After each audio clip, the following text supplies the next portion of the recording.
Where's that guy? Where's that guy I pointed at? Now, the guy back there in the Nike shirt, don't you make me come back there. I will come back. He's like, he must have forgot about me. No, I didn't. Come on down. There we go. We're going to put you over there in front of the log cabin, sir. You pretty lady right here in the middle. And you, Mr. Nike, right over here in front of the drum set. There they come. Come on over here, hon. And how about a big round of applause for Charlie King on the guitar and Matt Duffy up there on the drums. Come right on over here, sweetie. There we go.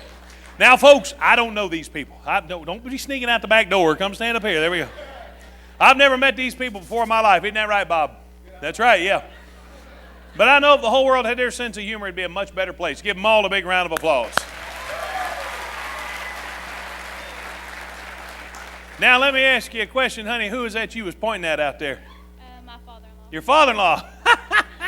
That little plan backfired, didn't it? Yeah. What is your name, sweetie? Crystal. Crystal? Crystal, where are you from? North Carolina. North Carolina. All right. And what do you do for a living over there on the other side of the mountains?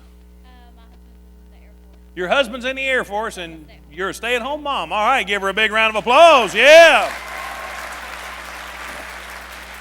Well, tonight in our story, you're going to be Little Daisy Mae. Yeah. I can see you're excited. Now, when I say Little Daisy Mae, I want you to run forward, and in a very excited way, I want you to say, help me, save me, and then come back here. Now, don't do it like I do it. I want you to do it in your own unique and exciting way. Here we go. Ready? Little Daisy Mae. Give her a big round of applause. You're going to do great, Crystal. You wait right there. Hi there, brother. What's your name? Earl. Earl, where are you from? South Carolina. South Carolina. All right. And what do you do for a living over there in South Carolina? I'm a rocket scientist. You're a rocket scientist. Yeah, right. If you're going to pull my leg, pull that one. The other one's sore. All right. What do you really do for a living? I'm a brain surgeon. You're a brain surgeon. Oh, great. We've got a comedian up here. Do you have a job?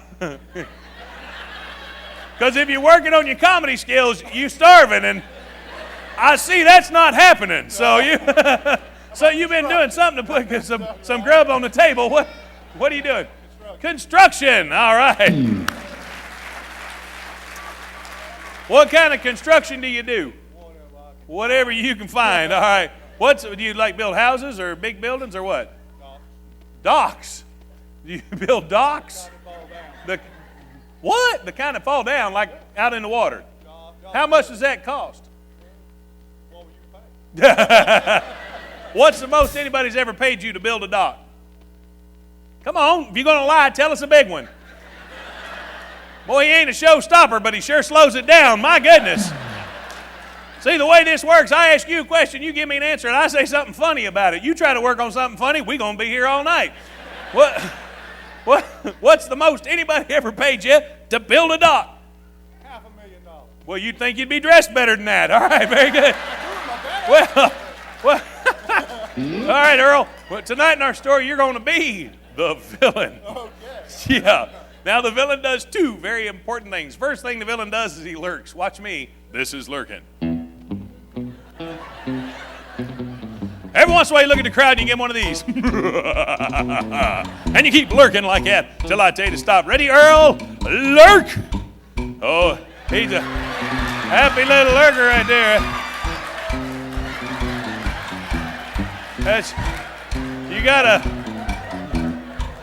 You gotta lift the knees a little bit, Earl. That's what you were doing there looked a little bit more like a ballerina. That was dangerously close to a sachet. I want to hurt y'all. Yeah, lift your knees like that. Go. Here we go. Ready? Lurk. Those knees just don't lift much higher than that, do they? All right. Well, the other thing the villain does, the villain has a very important line to say. When I say the villain cried out, I want you to leap forward, look at the crowd, throw your arms up in the air, and say, "I'm gonna get you with venom." Ready? The villain cried out. I'm going to get you with venom. Come on now, that wasn't good enough.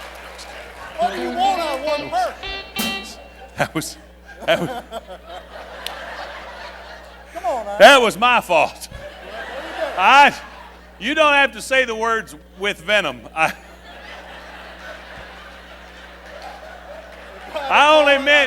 only meant you say it venomously, but you ain't a snake. You say, I'm gonna get you. That's it. All right, here we go. The villain cried out. I'm gonna get you. Give him a big round of applause. Ladies and gentlemen, this is not a professional actor. I know that's hard to believe, but there is a struggling actor dying to burst forth from within him. Might be a couple of them stuck in there, yeah. You wait right there, Earl. Let's see who we got over here. Hi there, sir. What is your name? Jeremiah. Jeremiah, where are you from? Chattanooga. Very good. Hey, what do you do for that living down there in Chattanooga? Construction. You out building docks on Nickajack Lake? Do you really? No, come on. What do you build? Houses. Yeah, how long you been doing that? 5 years. All right, kind of fall down. Would you hush? You had your turn. All right, well, tonight in our story, you're going to be the hero.